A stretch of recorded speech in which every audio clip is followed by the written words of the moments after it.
Okay, okay. Hi, everyone. If at any point during this presentation, the sound cuts off or you stop hearing me, post something on the chat. Jared will let me know.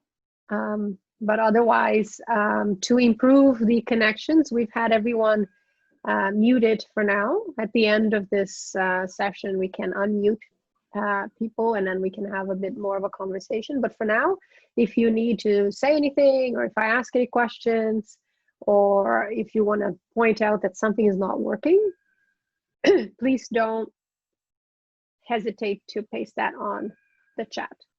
Okay, so Jared's going to be monitoring that while I talk to you today. So my name is Dr. Gerson. I have been teaching here at U of T for about 12 years now, I believe, and at least 10 years at New College. At New College, I am involved in the International Foundation program, where I teach world history to international students. I am also a coordinator of New One, which is a first-year program. So this is a program available for first-year students only, where you choose to take small classes and to help with that transition from university, from high school to university. In New One, I often teach a course called Digital Technology and Society. I'm not teaching that this year, but that's usually what I teach that. The lecture that I'm giving today comes out of discussions we often have at New One on the relationship between global and local. So this is where this lecture is coming from. I teach about globalization in other classes, but also in New One is something we talk a lot about. But before we get started, just one quick tip so you can have the best viewing experience here today.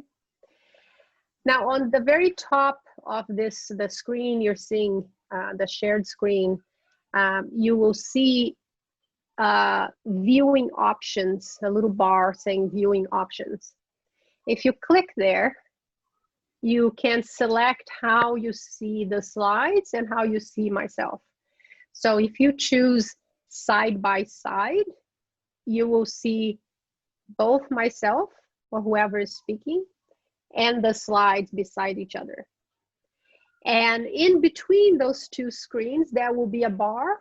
You can move that bar to change the sizes of both screens. So if you want them to be the same size, you just move that bar a little bit, and then you see the slides on one side, and then myself on the other side. So you can resize that. So I'm just mentioning that because that might help you see a little bit better. Now, the most important thing, as we mentioned at the beginning, is that you have access to the chat, and you do, you mentioned that, and that you go on to that link I gave you.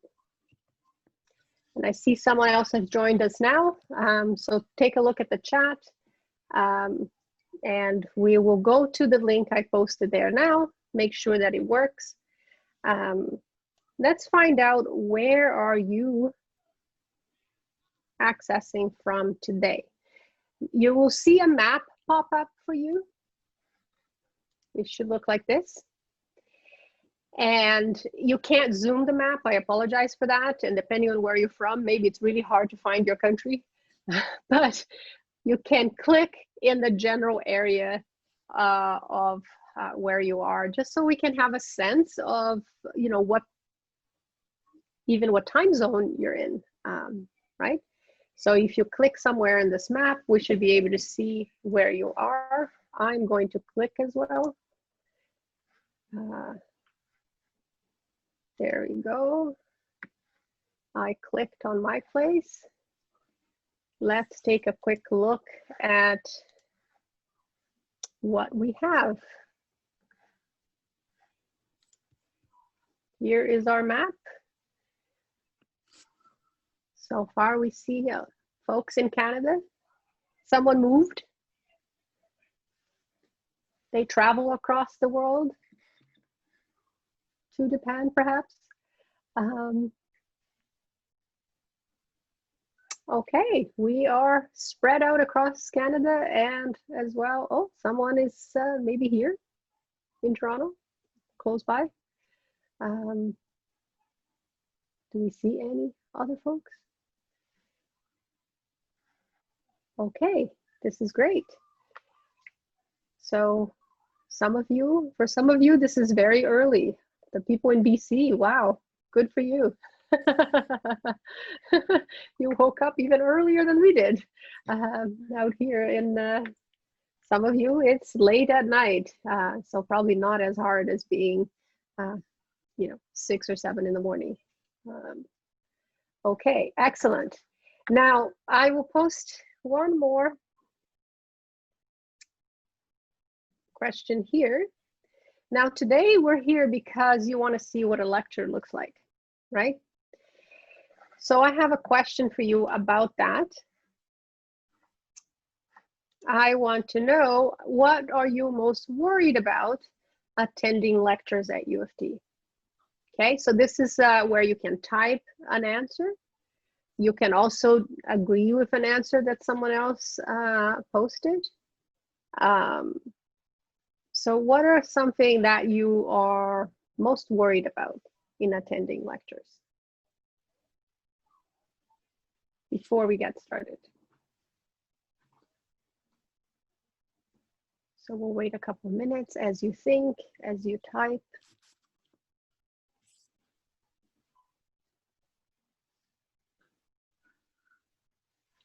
Okay, yes. Note taking is certainly something that is a concern for all of us, particularly as you come, maybe you speak a different language, but even if you don't, having lectures in English. Okay. Anything else? Interacting with classmates.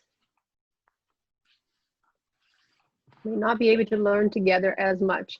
Oh, in terms of it being online, I guess. Okay, we'll see what we can do in this online environment.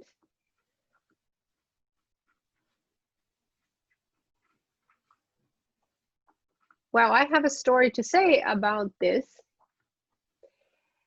You know, once upon a time, many years ago, I also came to Canada from another country to study in English for the first time.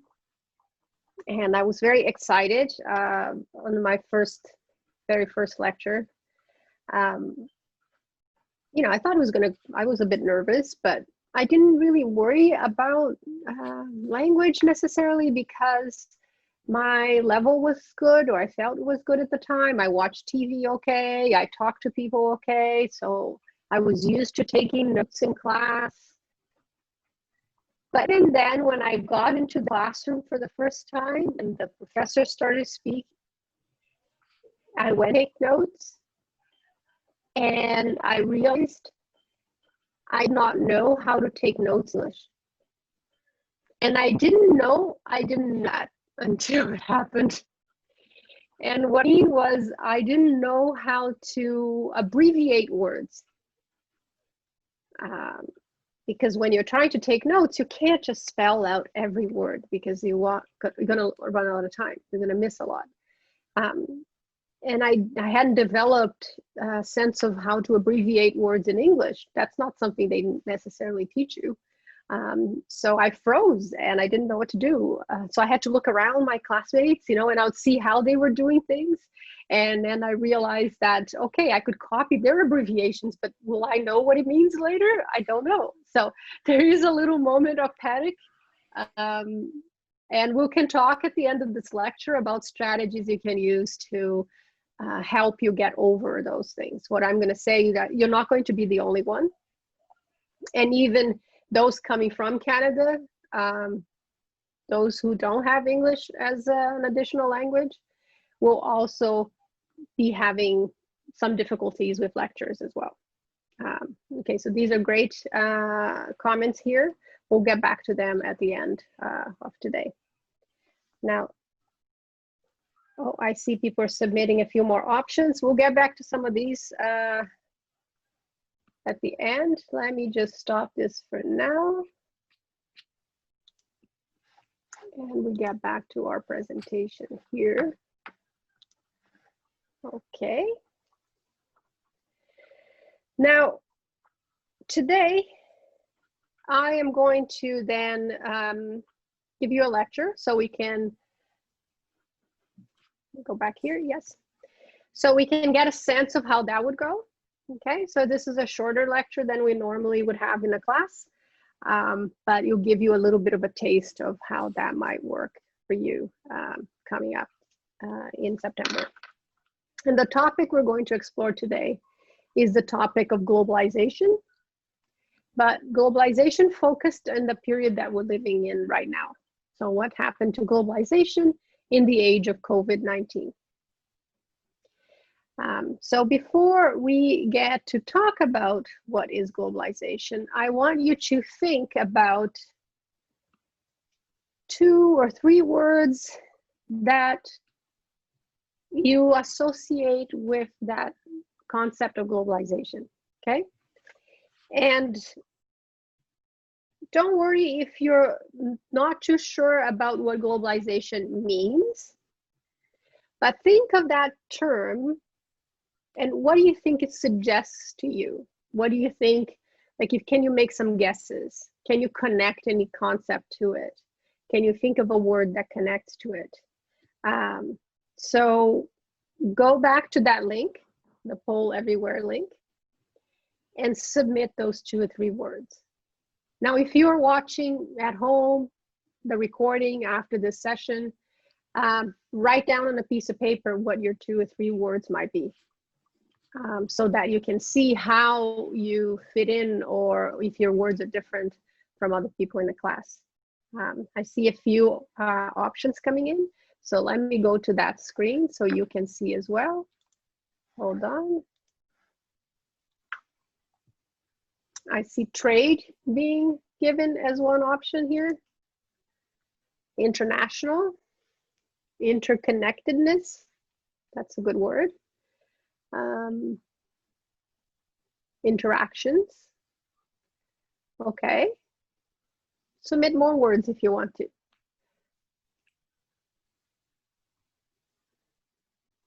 What else can we associate with globalization?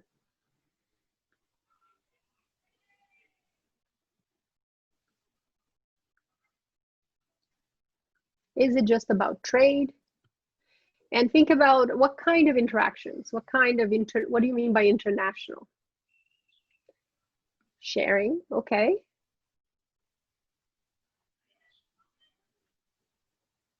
This is good.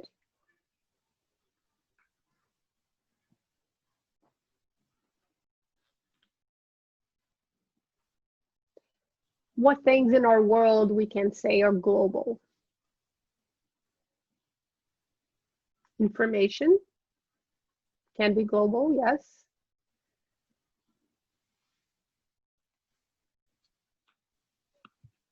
Culture, okay.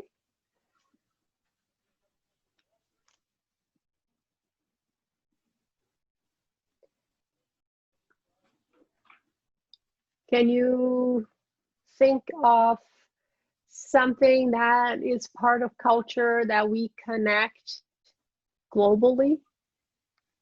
Right? Can you paste that in the chat maybe? Or you can submit that as a word. What aspect of culture do you think we share? Cuisine, okay, food, yeah.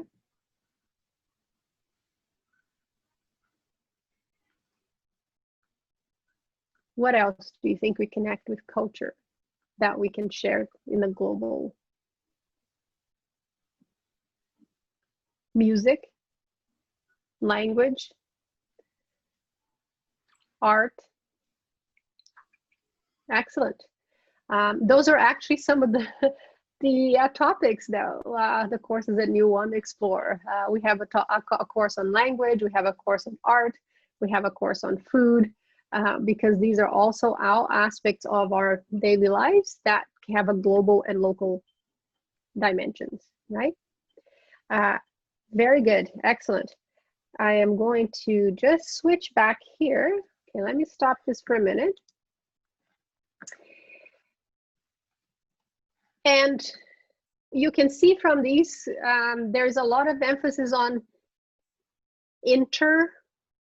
words starting with right? International, interconnectedness, interactions.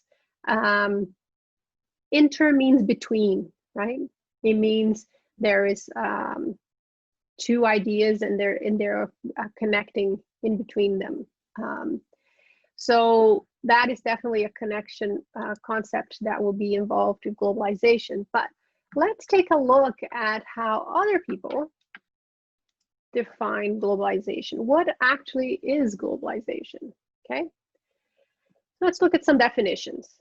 So maybe I go and check Wikipedia to see when my professor mentioned globalization, and let's look it up. If I check Wikipedia in 2018 or last year even, the definition I had was that it's international integration that has developed from increasing human connections. This year, the definition expanded a little bit, and now the Wikipedia entry starts with explaining it as a process of interaction and integration among peoples, companies, governments worldwide. As a complex and multifaceted phenomenon, globalization is considered by some as a form of capitalist expansion, which entails the integration of local and national economies into a global, unregulated market economy. Now it's expanded a bit, but also become a bit narrower, right? A more focused definition. The first definition talks about international integration and connections. And that's vague. They can mean many things. Many things can be connected. The second definition here focuses more on the economic side of globalization. But this is Wikipedia. We don't really know who wrote this. We don't really know where is it coming from, but we can kind of guess a bit on.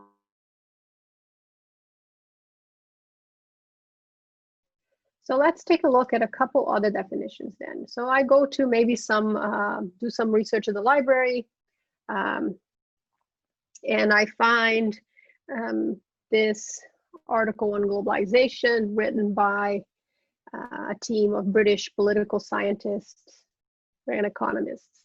And they define globalization as the accumulation of links across the world's major regions and across many types of activity. So in short, globalization is about the connections between different regions of the world, from the cultural to the criminal, from the financial to the environmental. So here, very large scale definition. Okay, I didn't stop there. Let me look up some more. I look at a book that has globalization at the title, so maybe this is going to help me. It's written by a Swedish journalist, and he defines globalization as the process of world shrinkage, the world becoming smaller. So it's shrinking, the distances are getting short, things are getting closer. It means the increasing ease with which somebody on one side of the world can interact to mutual benefit with somebody on the other side of the world. This lecture is a perfect example of that, right? Some of you are on the other side of the world, and here you are attending a class at the University of Toronto. So this shrinking of distances, things getting closer.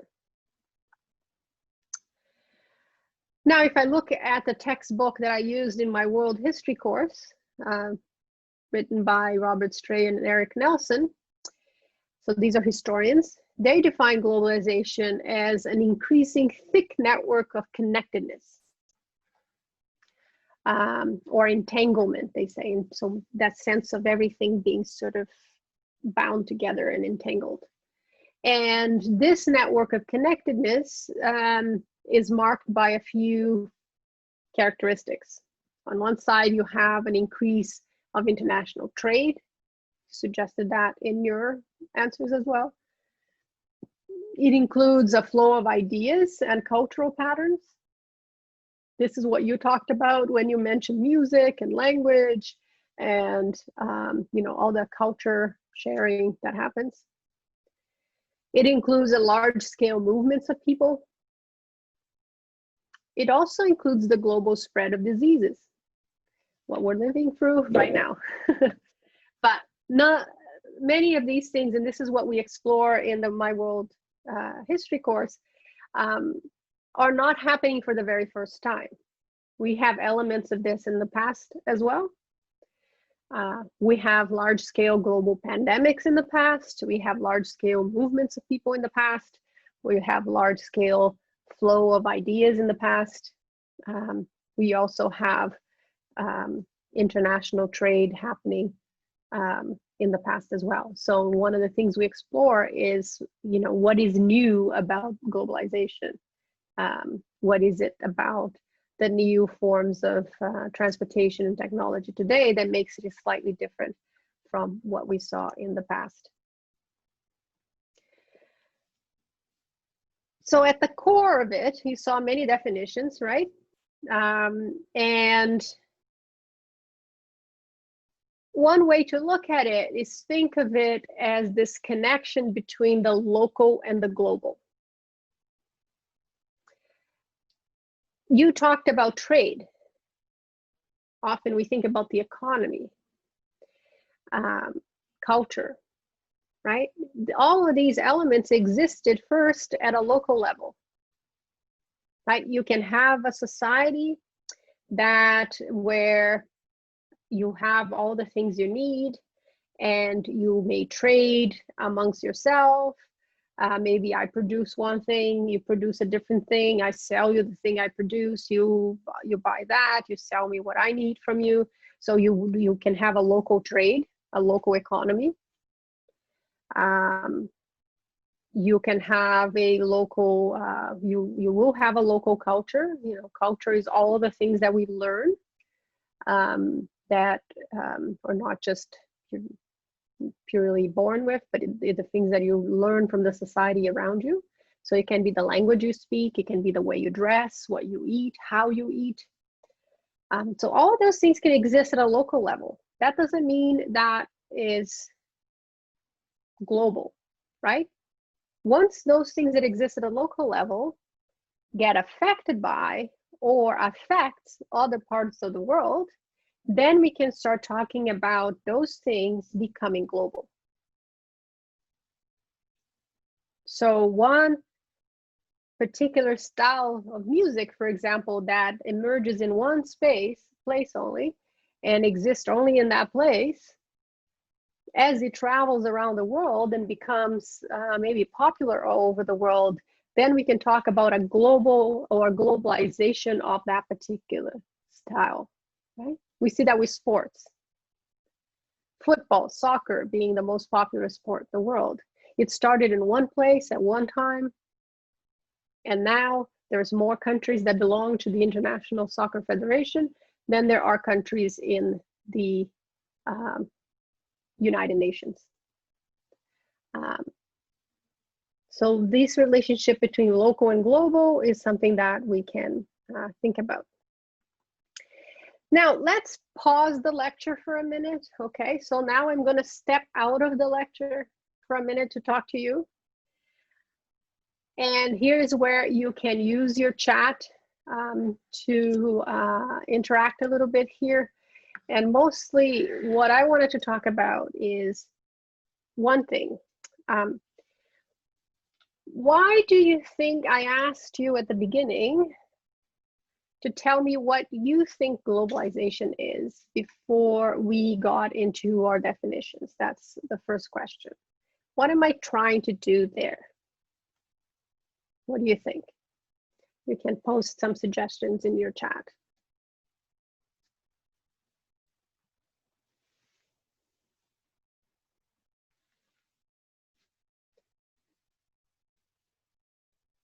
Now stand here and stare at the screen and wait. Why am I asking you? Why don't I just tell you?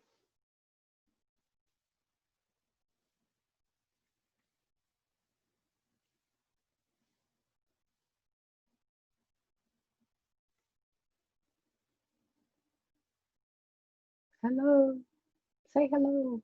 If you don't know, you can say, I don't know. So we can think on our own, okay? To get you to start thinking about that concept, that could be.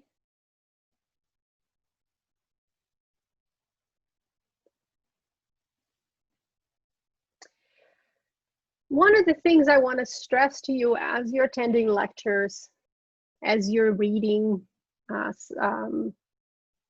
texts that your professors will assign to you, as you're reading your textbooks,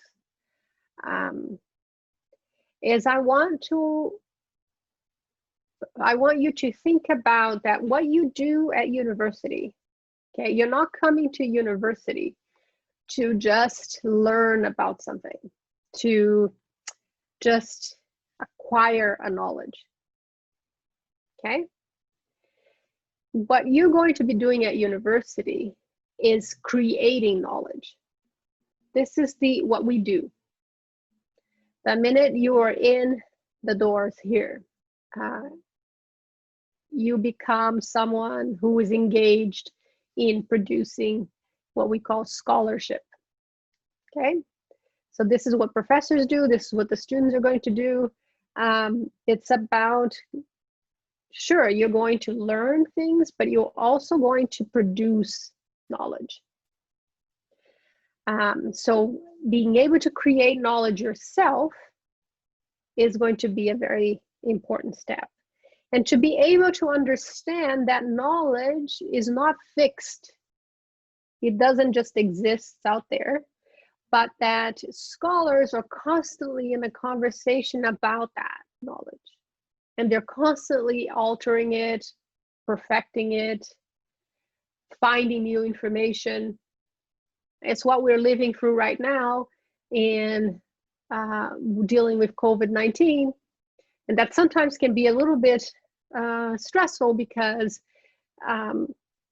one day they say one thing and it seems like a few weeks later they're saying a different thing. But that's because our knowledge about how the disease work is evolving, right? People are doing research right now. People are studying it. People are finding out new information. At first, we believed that people would catch it by touching surfaces that other people had touched, because that's the way the flu virus spreads easily. So there was a lot of emphasis on washing everything, washing your hands, washing your groceries. Now we understand better that the most common way the disease spreads is through the air, through droplets in the air.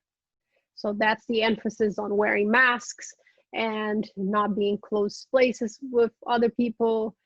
So that is much more important now as we understand how it evolves.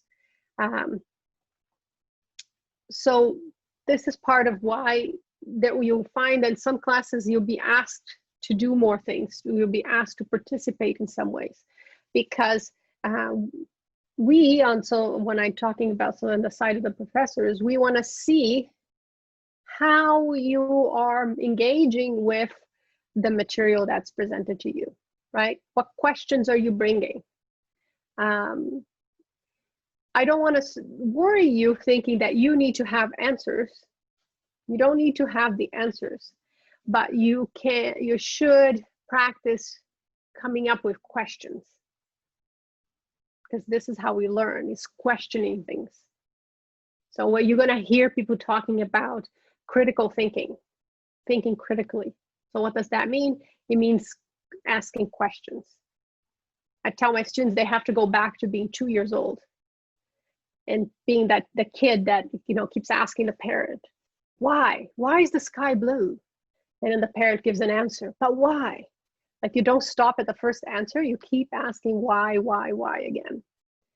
But the other side here is, okay, so I asked you, I wanted to get a sense from you, but why is it then that I gave you several definitions, not just one? Okay, so why do I give you several definitions? And what should you do then if you have an exam at the end of this class and I ask you, what is globalization? How would you answer that question? Would you go back and choose one of the definitions? How would you approach that question? Why give you several definitions? You can use the chat to let me know. Okay, Sabika, so we can get different perspectives and create our own understanding. Okay, let's see what others say before I make a comment.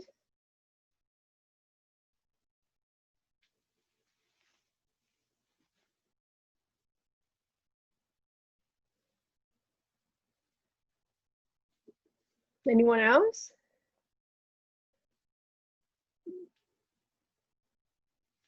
So how would you answer if then you're asked, what is globalization?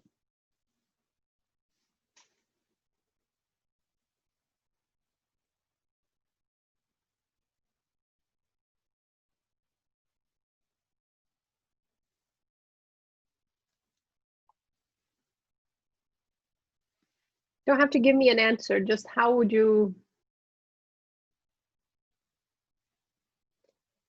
figure it out?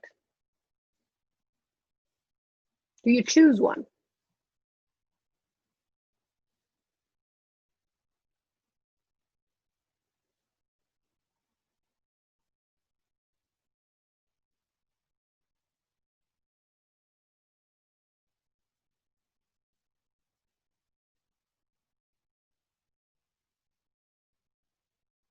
Yes, no? Do we choose? Do we not choose? Think of it, you could, you know, provide a definition that was given according to Thomas Larson in the book, blah, blah, blah. Globalization means blah, blah, blah. You could cite someone and that would be an appropriate answer. But a more complex answer, for example, would be to say that there are many definitions of globalization, right? The part of the reason why I'm giving you so many definitions is for you to see that there are different approaches to globalization depending on what kind of person you ask. So there are many definitions of globalization, but there are some things in common on all those definitions, right? They all emphasize this notion of an interconnection. Some emphasize more on economic side, perhaps some others will emphasize more a political side, but this sense of the local and a global being connected is certainly a characteristic of all those definitions. So you can explain that there are many definitions, that different types of people approach it in different ways. You can give an example. So the journalist would define it this way, an economist would define it this way, but in common, all of these have these particular characteristics. So that would be a very complex and very, you know, complete answer to that question. So, and pause here of the discussion of how, you know, the lectures would go. Now, we don't have time to go through the whole history of globalization here. I do that in my class, but let's just say for now that this interconnection, the way globalization works today, is something that we designed as human beings. It's not something that just naturally happened.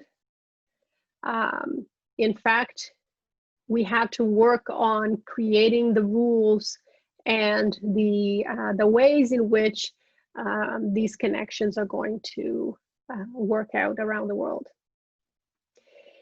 And I have been teaching world history for 10 years now, and whenever we get to the point in the semester where we talk about globalization, it does seem like there is some kind of progression towards that as we study world history, that it almost seems like a natural evolution of things.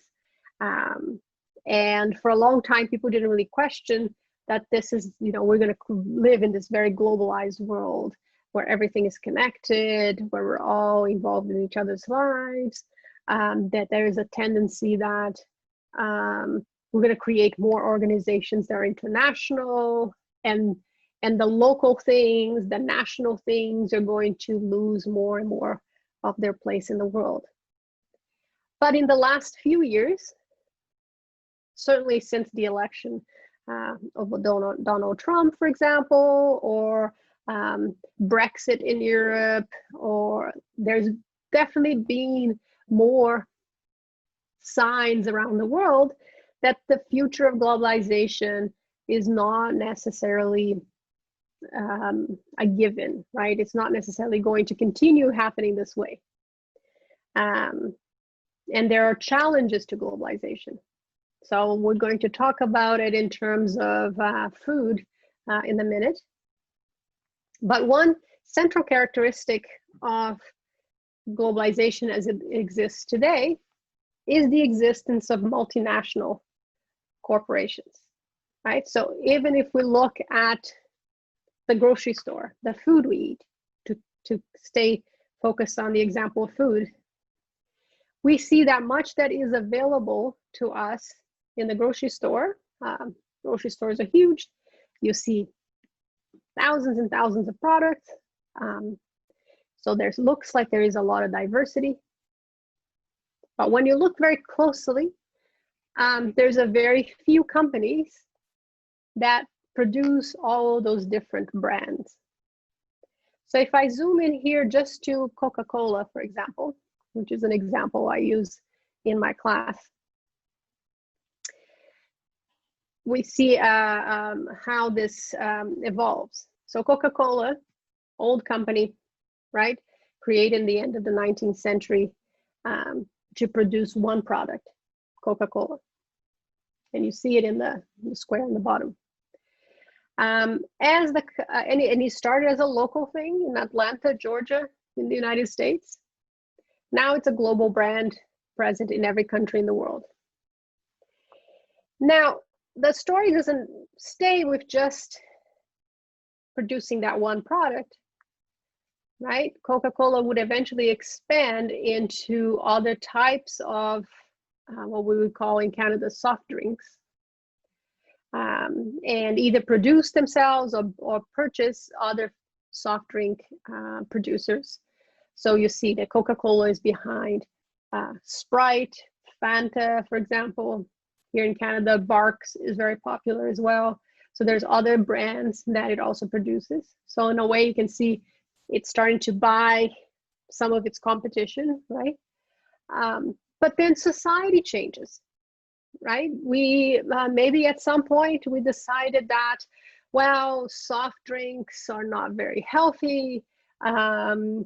We need to drink maybe healthier choices. So people started getting into juices or tea, because iced tea sounds healthier, sounds more natural. Juices sound healthy, sound more natural. So then Coca-Cola then acquire a lot of juice making companies or iced tea making companies, and you see them in this square here where you have Minute Maid, Honest Tea, so different types of drinks, power drinks, because that sounds like it's going to be also healthier. But then we realized, wait a minute, juice is also not very good because it's full of sugar. In fact, some juices have more sugar than Coca-Cola had. So, we should not drink juice. We should drink water. And then there's this big demand for let's just drink water. So then Coca-Cola produces water. You have a bunch of different water brands that are owned by Coca-Cola as well. But then we say, well, bottled waters is not good for the environment. You know, we have fresh, clean water coming from our taps here in Canada. We don't need to buy water in a bottle. So many places ban the sale of bottled waters. When you come to Toronto and U of T campus, you see, you can buy a bottled water on campus. There are many stations where you can fill your own water bottle. You're going to have to fill your own water bottle, fill them up. So then we're producing maybe water that you can get tap, sparkling water. Coca-Cola then acquire some sparkling water companies, or water that's a little different. They call vitamin water, or my favorite is smart water. It's just water, but the marketing makes it sound like there's something different about that water than the water you can get at home, right? So that we may encourage you to buy that one. So one brand can take over an entire beverage industry, right? The drinking industry. So many different products, many different competing brands. So even if you're choosing one thing, okay, I'm going to not buy Coca-Cola, I'm going to buy sparkling water, you're still contributing to the same company. So this is how these multinational corporations can grow and grow and grow as it expands and consolidates its own industry. So this is an example of one company, but you can apply that to everything, to beer, to computer manufacturers, to like every industry you can think of. And as a result of that, if we look at, you know, for a while now, lists have been made of the top 100 units, economic units in the world. And until a few years ago, most of these would be countries, with a few corporations making into that list. And the latest list I was able to find has, of the top 100 economic units in the world, so here's talking about revenue. So in a country, it would be all the revenue a country made through taxes. In a corporation, it would be all the revenues it makes through profit. 71 of the largest economic units in the world today are corporations. So if I zoom into this, even in the top 20 here is what you can see in this list. We have a corporation that has made it in the top 10. So Walmart's revenue is bigger than the revenue of the country of Spain, for example, a country of 80 million people, or Australia, or the Netherlands, or South Korea, like all these rich first world countries. If you go back into this list, you see all the red here are corporations, the black are countries, and several companies are bigger than even Russia. Russia is number 32 in this list. So there's 1, 2, 3, 4, 5, 6, 7, 8, 9, 10, 11, 12 countries are bigger, 12 companies are bigger than Russia. So here's a pie chart of that. So corporations are becoming bigger and bigger players in the world today, I would say. And the interesting thing is that the system we have in the world for countries to negotiate with one another, for example, to make deals, to avoid war, all of these exist. The laws we create, all of these exist at a national level and through international organizations. So We belong to the United Nations. We can go there. We can argue about things there. We can do trade agreements, right? But none of these places have spots for corporations, right? So what happened then if the two corporations go to war against one another? Like, we don't have the mechanisms to really do anything about those things. So we're going to see international relations in the future become more and more connected with the actions of corporations. So those of you going to study political science perhaps will be able to explore some of this in a bit more detail. For now, let's talk a little bit about, so what happens then with globalization in the age of COVID-19? How does COVID-19 impact what exists today with globalization? In terms of food, what globalization has done is create a global food system. Our food production all over the world is interconnected, right? Different countries in the world produce all kinds of different things, but they buy a lot of food from other countries. There is a global food system. Workers come from different parts of the world to pick the food that we produce. So there is a global system that connects people, food, and processing. And we're still researching the specific impact of COVID-19 on this global food system. One of the professors in U1 is part of a research team that's looking specifically at that question. And this team has already discovered many impacts that the disruption of food supply chains, including agriculture, processing, transportation, consumption, is having because of COVID-19. Agriculture is affected in many ways.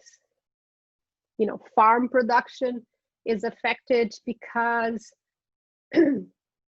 one key element in farm production is the use of fertilizers.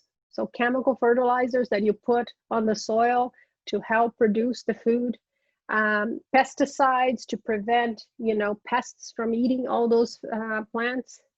And factories that produce those pesticides and those fertilizers, many factories have closed down because of COVID-19 outbreaks in those factories.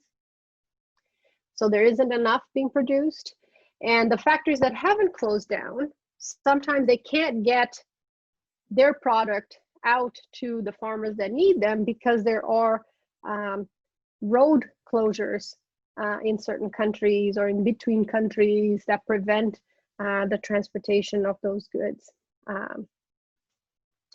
Here in Canada, our agricultural system is affected too because we rely a lot on immigrant labor to produce our food. So the bans on cross-border transportations, for example, the difficulty, the increasing, it's more difficult for people to travel, right, from one part of the world to another, led to a shortage of labor in many farms. There is also a shortage of truck drivers, which transport the food from the farms to the grocery stores, for example, in the city. Food processing plants also have fewer workers. Sometimes they have to be shut down because coronavirus outbreaks in those plants. So here in Canada, for example, we've had several cases of meat plants. So this is the giant factories where all of the meat is brought to from farms that produce that have animals, right? So then they're animals to these meat plants. This is where the animals then are killed and their meat are cut up and processed and packaged to be sent to grocery stores, to be sent to restaurants, to be sent to where we can acquire them. And Many of these meat plants have been affected by coronavirus outbreaks. The way meat is produced in these plants means it's an environment that we're all close together, we're all breathing the same air, but it's also a very difficult to prevent these kinds of outbreaks. So we've had cases happening in Quebec, we have cases happening in Alberta, where a lot of meat is produced in Canada. We also have cases of outbreaks among migrant farm workers.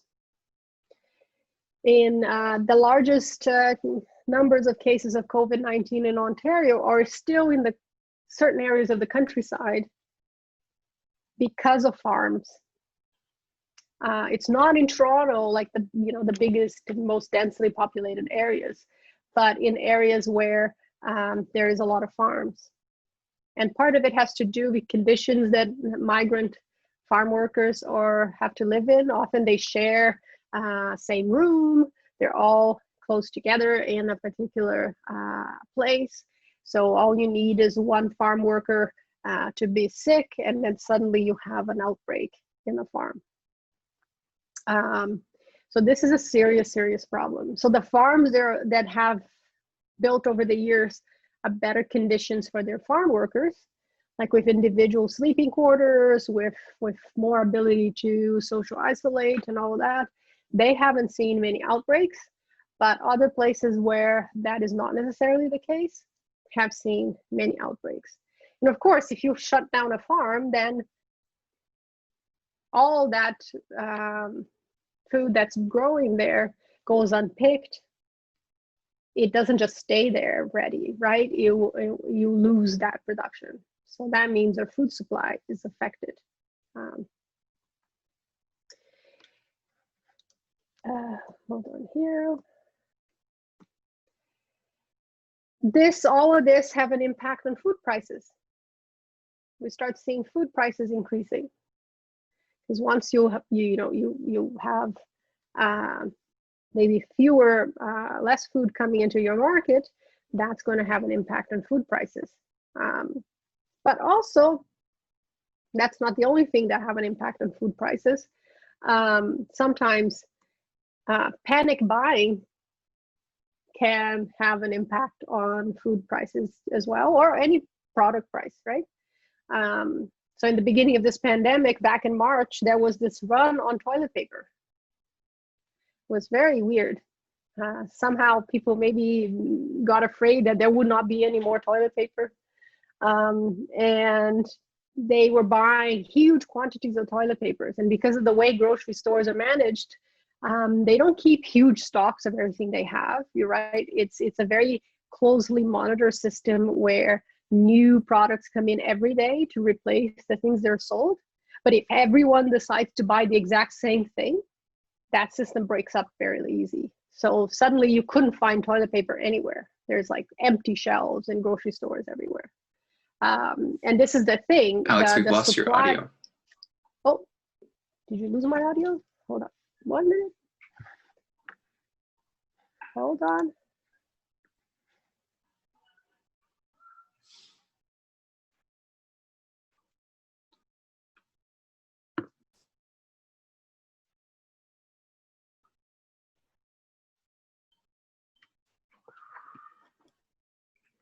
Can you hear me? Hello? Yes, you can hear me? A quick shift. It's me. Maybe you lost your audio. I see a thumbs up. Yes, people hear me? Okay, excellent. Let me go back here for a minute. Just a couple slides. Hold on. Yes, so I was talking about panic buying, right? Yeah. And this is a thing to keep in mind about food supplies, is like those of us who live in the city are particularly vulnerable in a way.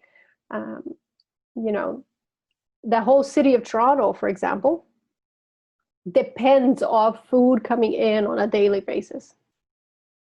If we closed all the roads, all the airports, all the trains, and no food came in, the amount of food that exists in all of the stores in Toronto is enough to feed the city of Toronto for 2 days, which is a very scary thought. So having that food supply open, obviously very important, but also avoiding the panic, right? So if we don't have a reason to panic, we shouldn't panic. If you want to be prepared for things not lasting, you buy a little bit extra slowly over time, rather than going in and buying all of the toilet paper you can find. So you need to be conscious about the effects that has on what's available. Now, we adapt, right? So I don't want to end with only bad stories or a negative idea here. Humans adapt and are creative. For example, in when Toronto went on a lockdown in the first few weeks, where it was difficult for some people to actually go to a grocery store because maybe their health was a bit more sensitive. They didn't want to expose themselves.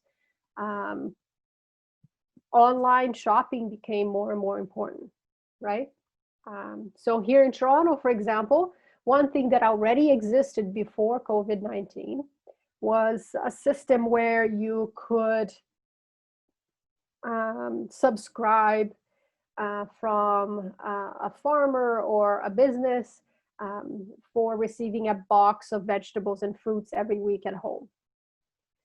So you join this system, and every week you get your vegetables at home. So this kind of system became in huge demand once became a little bit more risky for people to go to a store, right? So the system that I subscribed to, for example, I was talking to them, and they said they saw an increase in the first 2 or 3 months of COVID-19 hitting Toronto. They saw an increase in demand for their business of 800%. 800% increase. Some of the different businesses, they couldn't grow that fast, that quickly. The one that I did, they were able to hire more delivery people. They were able to hire more people to package the food. So they were able to maintain it. But and so that increased in many ways, making it easier for people to acquire the food that they need. Conditions for farm workers, for example, that have been an issue for many, many years. Activists had been fighting hard to improve the conditions of farm workers in farms. Well, they have to improve their conditions now, because if they don't, your farm is shut down, right? You'll have an outbreak in your farm. So in some ways, that might be actually a good thing, because you have forced people to really have to pay attention to the conditions of their farms, of their factories, of their meat packing factories. So it's not all just bad news, but there is some improvements are coming out of having to tackle this particular situation. So I'm going to stop there, because we are quickly making it to on top of the hour here. And I wanted to just conclude with a few words about transitioning to university. I've already mentioned that part of that transitioning is asking questions, being critical, right? And I'll say that again, and I'll say that you want to push yourself to go beyond the easy answer on things, right? Everything has a more complex side to it. So even if you struggle, that struggle is part of learning, right? And if you're afraid about what that struggle might mean in terms of your grades, this is where you go and discuss with your professor, discuss with your TA, figure out what office hours mean. You're going to hear that a lot. You know, every professor has office hours. And sometimes students don't come to office hours because they imagine that office hours is this time when the professor is sitting in their office doing important work. And they don't want to interrupt them. When in fact, office hours is what should really be called student hours. Office hours is the time that we set aside just to talk to you. So if you don't come to our office, we just sit there, look at the walls, like get bored, maybe answer emails. And now that we're in this online environment, it will also mean that, you know, we're just sitting there on our computer waiting for someone to show up in the Zoom meeting like this. So if you do come, we're happy that you came. It's like, oh, finally a person to talk to. So you're not interrupting anyone's work if you show up to their office hours. We want to see that you are interested. We want to see that you are struggling with what we're presenting. That is good. You know, if you come, I'm confused, I have questions, great. You know, we want questions. So I encourage you to find out early on what are those moments where you can interact. You know, each professor is going to do something different. Maybe they'll have a discussion board on the course website that you're supposed to post questions. Don't hesitate, post questions. You know, the more you interact, the more you're going to be able to learn, but also your professor is going to see that you're learning. So it's not just assignments, it's not just sitting there in the lecture. So that's what I'll say about this transition. Do people have questions now that they would like to ask in the chat? We can also unmute you if necessary. Let me see here. There we go. Can unmute you since we don't have too many people here.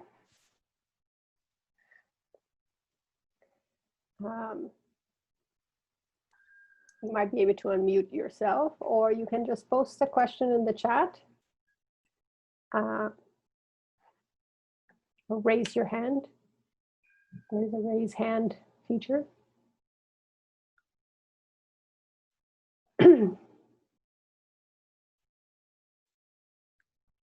Maybe I will go back to some of your comments earlier.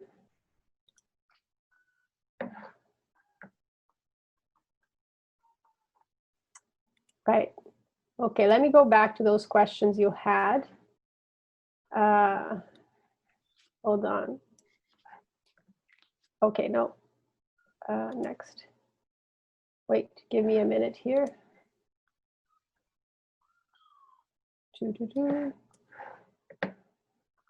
Okay, so here's what you had about taking notes, right? And okay, there's different ways of taking notes. And one thing I encourage you, there will be some sessions about this as well, is looking up some of the university resources.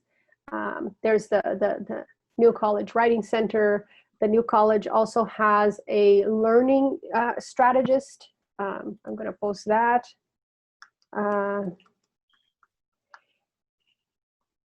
And these services will have tips for you and also help you come up with strategies for all the things you have that you think you need to improve, right? So whether it's note-taking, whether it's studying for exams, whether it's writing your assignments. But the main advice I would give, and this is something I teach my students, is that it'll be easier for you to take notes if you already have a sense of what is it that they're going to talk about, right? So in most classes, if you look at your syllabus, which is going to be the document that's going to list all the things you're going to be doing in that class, there may be assigned readings for that class. So all my classes, for example, I assign some readings that the student have to do before class. I also post my slides ahead of time. Now the slides don't make any sense on their own. They're only going to make sense as I talk in class. But it will give you a sense of what are the topics we're talking about. The readings that you're going to get is not exact same thing, but maybe there will be a section on the textbook that talked a bit about globalization, what it means, all the different aspects of it. So even if you don't read every word, but you go over that reading, you start becoming familiar with some keywords, with some concepts. So then when you hear them in class, oh, this is like we read in that book. So if it's mentioned in the book and that person is mentioned in class again, you know it's important. You know that's something you should, write some notes about. If there's a slide about that, well, that's something you need to talk about.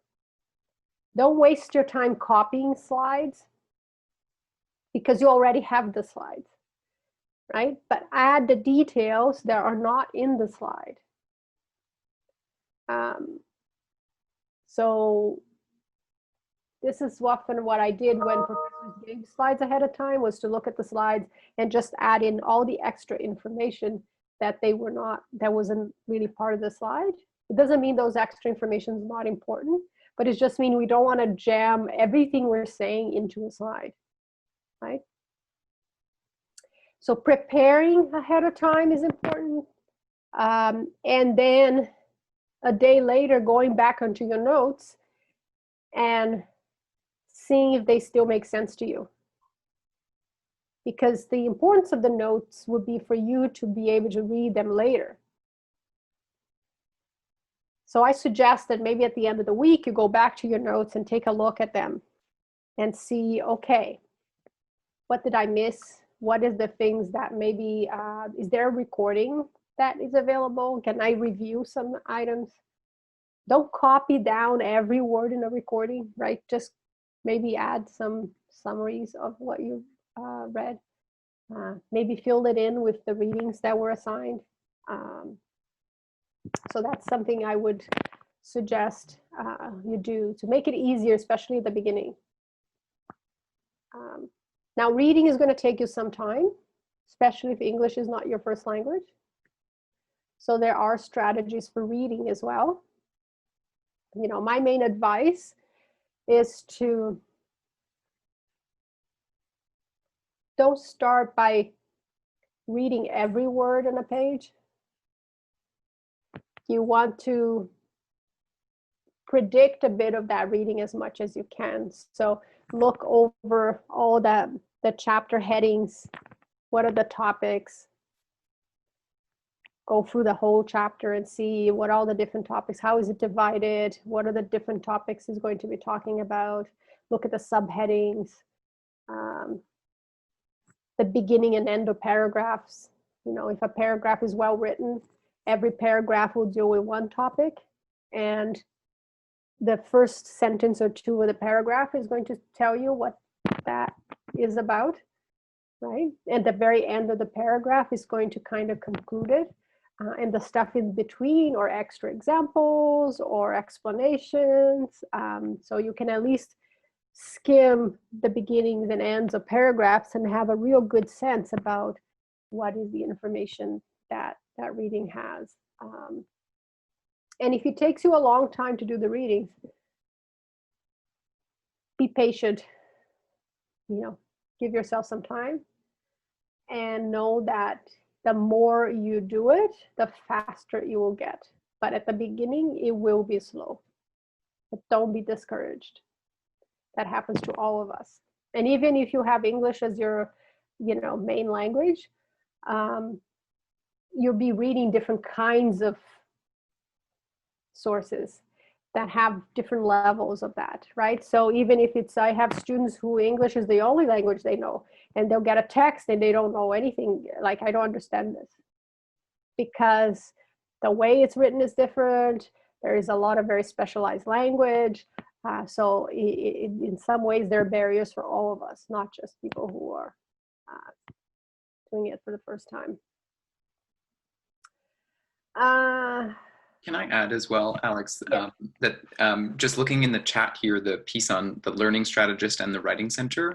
So during orientation in September, the New Roots program, there will be some academic sessions from our Learning Strategist, from the Writing Center, from the library. So when you register for orientation, you take a look at the schedule, you'll be able to see programs that are branded under Ignite, and I'll pop that in the chat. So Ignite is all of our academic orientation at New College. So if you're looking for more connections with those services, learn more about what they can do to support you in your learning, look forward to orientation in the fall.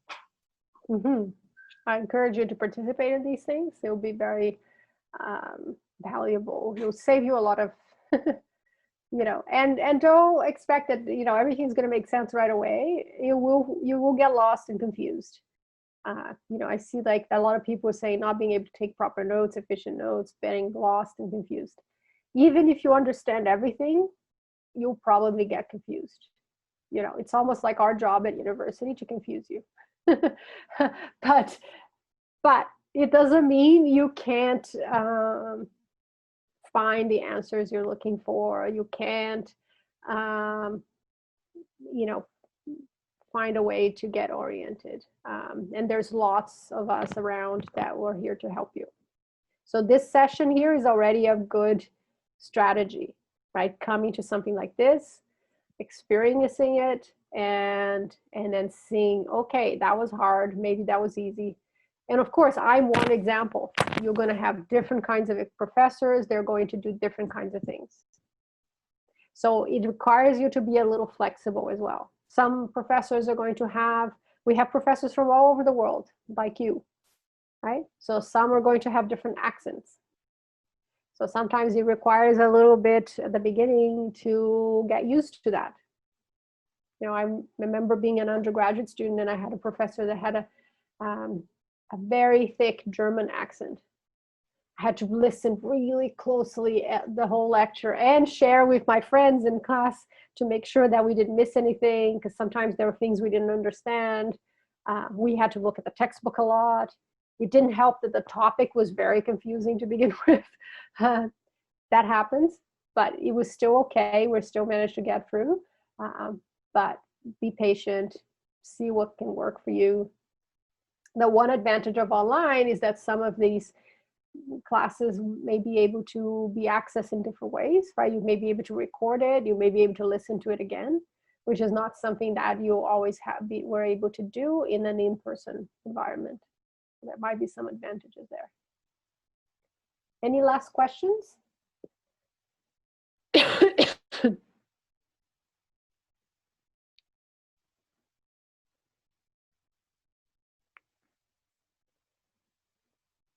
Feeling ready? Thumbs up.